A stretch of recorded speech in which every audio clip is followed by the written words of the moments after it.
I work with a very liberal, highly educated group of male scientists who are strongly opposed to religion, especially Christianity.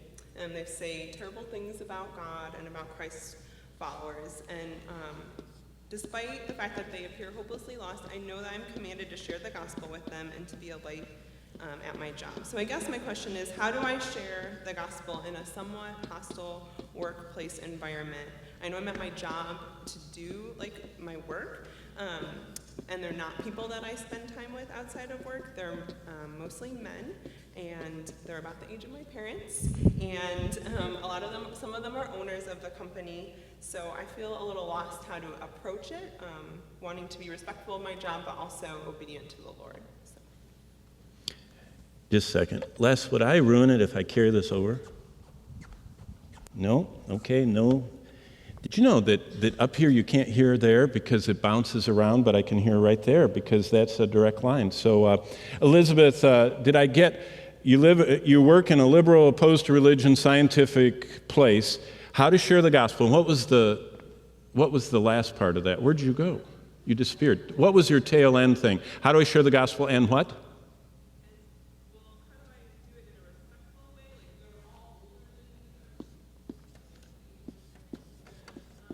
Respectfully.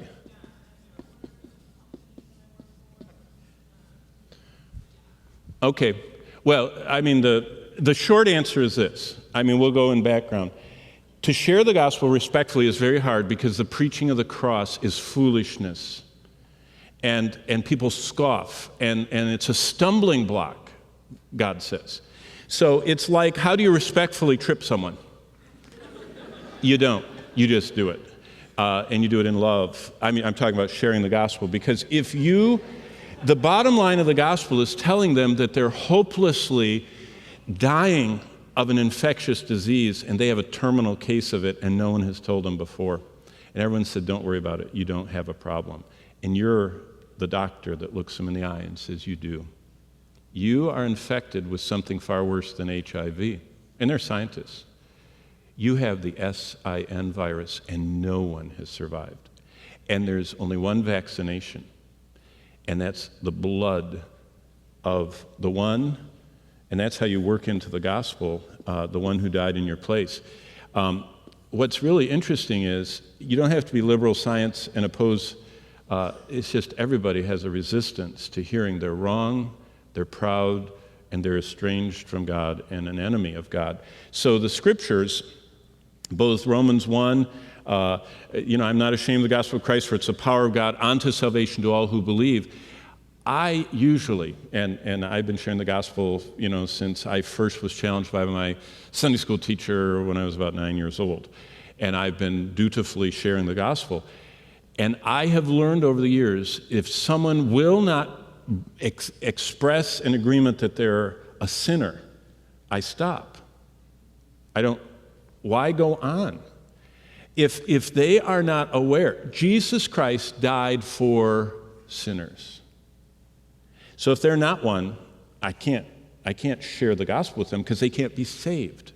He only saves sinners. So if they're not convicted, if the Spirit of God has not, as John 16 says, and when he has come, he will convict the world of sin and of righteousness and of judgment. If the Holy Spirit is not convicting them, can't go anywhere. But right here, how do you share the gospel? There's a lot of ways you can work it in. One way is to say, I shock people. I say, did you know that I am a guilty, desperate, lying thief? Yeah. Or, have you ever lied? Come on. Have you ever taken anything that's not yours? You're a guilty, desperate, lying thief, too. I'm not the only one. Did you know what? I tell people I'm a convict. That really gets their attention. I guess I look like one. What I'm saying, and they pause and they say, really? What? Yeah, I says, I'm a guilty convict. And they, what do you mean?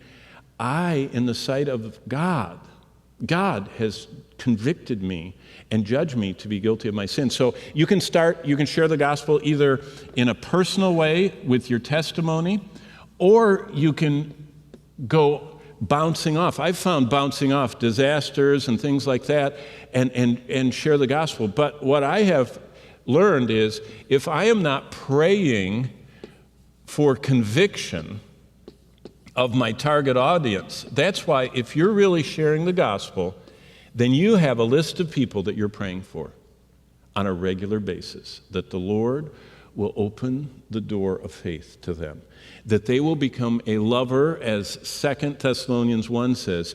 That people don't get saved because they don't have a love of the truth.